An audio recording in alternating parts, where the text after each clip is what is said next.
Hi, I'm Tonya Rapley, founder of MyFab Finance, and welcome to Talk Money with Tonya, where we discuss your most pressing financial topics and help you create a life as fabulous as you. I am joined here today by Oraje. I met Oraje at a natural hair event, and I was going through my own personal hair crisis, and the knowledge that he imparted upon me, I was like, I have to share this with my audience. And so today we're going to be talking about natural hair, how you might be wasting money on your product, and things that you can do to get that long, healthy, or just healthy hair that you aspire to. So, summer is upon us. Your hair is going to get dry. The sun, is more intense. So what is your go-to moisturizing routine for keeping healthy hair throughout the summer? First thing I always tell people to invest in a leave-in conditioner. And depending on what type of hair you have, if you have fine hair, use a leave-in conditioner that is like lightweight, water-based. Also, the biggest important thing for the summertime is use products that have an SPF in there. SPF Most for your people hair. don't understand that your hair also gets bombarded by UV rays, and UV stands for ultraviolet rays. Same way that it attacks your skin, sends the free radicals, and it starts to break your skin down. It does the same to your hair.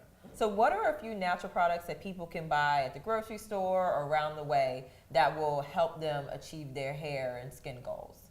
I definitely believe on a budget, you want to use products that have multi-functions. So you want to use a product that you can use in your hair that you can also use on your skin. Multi-function products. I mean, you don't necessarily need like the body cream from Victoria's Secret. No. And then like a separate hair care product. That makes so much sense. Absolutely not. I mean, first of all, everybody knows right now, coconut oil, especially extra virgin coconut oil, is the best thing you can use. You can use it on your hair. You can use it to brush your teeth. And it's also good for oil pulling. That's a whole nother thing. You can use it on your body. It has like a multitude of usage, and then you can cook with it as well. So. And that has the SPF properties as well? It does. It does have natural SPF properties. Okay. And nature has so many wonderful things for us. It's incredible. So talking about products, let's talk about this product. Because when I first met you, my hair crisis was I was going through Suburbia dermatitis. So can you talk about what that is and how your product worked on me, essentially? Oh, well, seborrheic dermatitis, a lot of us have suffered from seborrheic dermatitis. The African American community, we know it as cradle cap, but basically it's the body produces over abundance of yeast on the scalp. Yeah, this is like the secret weapon. I don't like pushing products on my readers, but I will say that I was on a webinar a few weeks ago, and everyone was like, what do you do to your hair? What is your hair regimen? I see people who've seen me regularly, and they're like, what are you doing different to your hair? So I can really speak to the power of using good products on your hair and practicing a healthy regimen. Let's talk about some of the mistakes that naturals are doing, especially new naturals. What are the top 3 mistakes that you see that new naturals make? Over manipulation of the hair.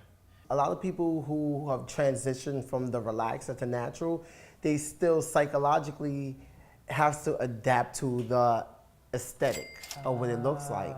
So then they have a tendency of wanting to put edge control products on their hair, which suffocates the hair follicles. Before I go on the train and I look at different women's edges of different nationalities, and I notice that mostly African American women so true. have thin edges, and because it's the over manipulation of the hair.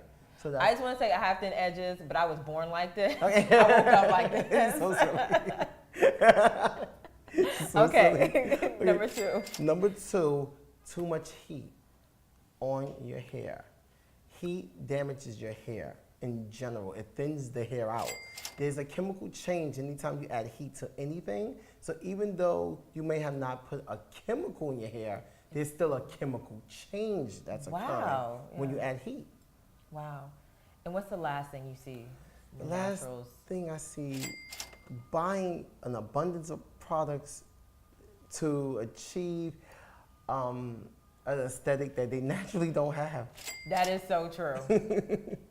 When I first went natural, I would go into Target and lose my mind and buy everything just because of what the label said it would do. And a lot of people do that. Yeah, A and lot of now people I'm do down to like a few products, such as this one. Oraje, it was such a pleasure having you here today. Thank you. I love what you do. I love your commitment to helping women establish healthy hair. I'm about healthy finances. You're about healthy hair. Let's meet that, max it out on a budget. Well, I say, definitely invest in the education of how to take care of your hair, take care of yourself. I always tell people, don't become a victim of marketing. Everything that says natural is not really natural. So that's another thing, too. That's Very true. Another conversation to have. And we're going to talk about that next time. Thank you so much, and thank you for tuning in to this week's episode of Talk Money with Tonya.